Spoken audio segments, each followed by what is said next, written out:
anh xa rời. Yêu đơn phương đau lắm ai ơi, hạnh phúc đã xa một khơi. Khi xưa mình bên nhau em giấu không nói ra, nên anh đâu biết yêu thương trong em là bao nhiêu là mong, nhiêu là bao nhiêu là yêu. Suốt cuộc đời này chắc không bao giờ anh hứa. Tôi ơi muốn làm gì, tôi ơi bước đi đi, đừng hoài mong nữa, anh ấy không yêu mình đâu mà. Đã cố phải dừng lòng, quên anh chẳng an tâm, vì em cảm thấy anh em không yêu anh thật lòng.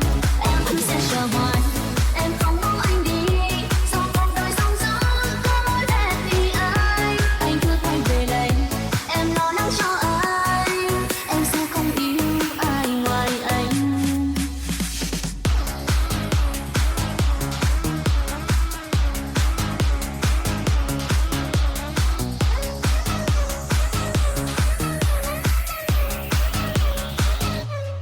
Xa nhau mình em đâu, em giấu anh có hay, chia tay nước mắt buồn tay anh đâu cần, bên em và yêu